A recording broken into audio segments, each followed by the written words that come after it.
오늘 아침을 여는 말씀은 예레미야 34장 21절에서 22절 말씀입니다.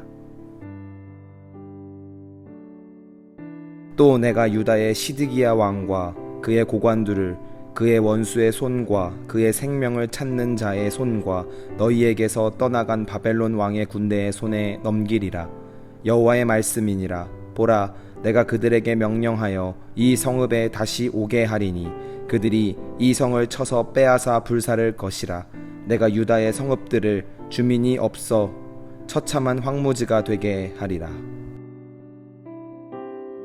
예레미야 34장의 말씀은 바벨론이 예루살렘을 포위하여 총력전을 펼치고 있을 때에 하나님께서 예레미야에게 전한 말씀을 소개하고 있습니다. 이 말씀을 통하여 예루살렘의 운명과 시드기야 개인의 운명에 대한 예언을 말하고 있습니다. 바벨론의 군대에 의해 예루살렘이 함락되기까지 총 18개월이라는 긴 시간이 소요됐습니다. 하루아침이면 멸망시키시고 다시 세우실 수 있는 하나님께서 18개월이라는 기간 동안 유다의 멸망을 유보하신 이유는 유다 백성들에게 회개할 수 있는 기회를 주시기 위함이었습니다.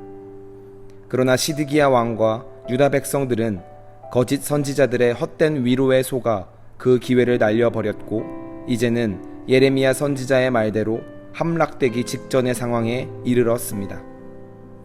이때에 하나님께서 예레미야 선지자를 통해 시드기야 왕에게 말씀하셨습니다.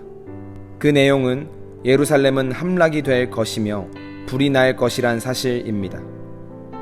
또한 시드기야 개인에 대하여도 바벨론 왕 앞으로 끌려가서 항복을 요구받게 될 것이라는 충격적인 말씀이었습니다.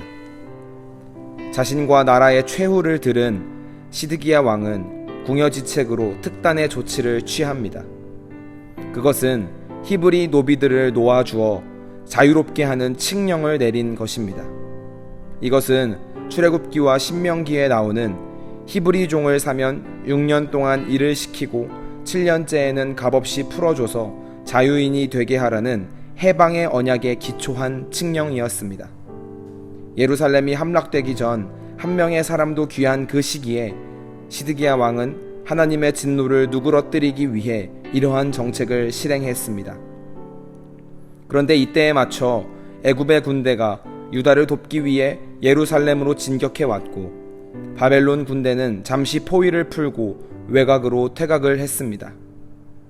그러자 시드기야 왕은 예루살렘이 완전히 위기에서 벗어났다고 생각을 했고 노비 해방령을 철회하여 풀어줬던 종들을 다시 주인의 손에 묶이게 만들었습니다. 결국 하나님은 언약의 말씀을 깨뜨린 것으로 간주하고 그들에게 징벌을 선언하십니다. 전쟁과 전염병, 굶주림과 재난을 통하여 그들을 다스릴 것임을 확언하시고 그 말씀대로 유다는 초토화되어 황무지가 되었습니다. 오늘 말씀을 통해 중요한 사실을 깨달아야 하겠습니다. 먼저는 나는 하나님의 뜻에 따라 잘 살아가고 있는지 매일 삶을 돌아보며 점검하는 신앙인이 되어야 하겠습니다. 지금 내 삶에 아무런 문제가 없다고 해서 혹은 당장에 망할 것 같지 않다고 해서 내가 하나님의 말씀에 따라 잘 살아가고 있다는 보증은 없습니다. 성도가 할 일은 방심하지 않고 점검하고 또 점검하는 것입니다. 점검을 통해 드러난 잘못이 있다면 회개하고 점검을 통해 나타난 기쁨이 있다면 감사하며 살아가는 것이 본분일 것입니다. 항상 하나님의 말씀으로 내 삶을 비추며 점검하는 성도가 되시기 바랍니다. 또한 성도는 약속을 믿고 지키는 존재임을 기억해야 하겠습니다. 시드기야는 하나님과의 약속을 어기고 눈앞의 이익에만 집착하는 어리석은 태도를 보였습니다. 그러나 우리는 하나님께서 약속하신 영원한 그날을 소망하며 무슨 일이 있어도 하나님과의 약속을 충실하게 이행하며 살아가야 하겠습니다. 우리 한 사람 한 사람이 하나님의 약속을 삶에 적용하며 살아갈 때 비로소 세상 가운데에 하나님의 나라가 우뚝 서게 될 것임을 믿는 성도가 되시길 바랍니다. 오늘 하루를 살아가시면서 말씀으로 내 삶을 점검하고 말씀이 주시는 힘을 가지고 하나님의 약속을 거룩하게 지켜나가는 귀하고 복된 성도가 되시길 바랍니다.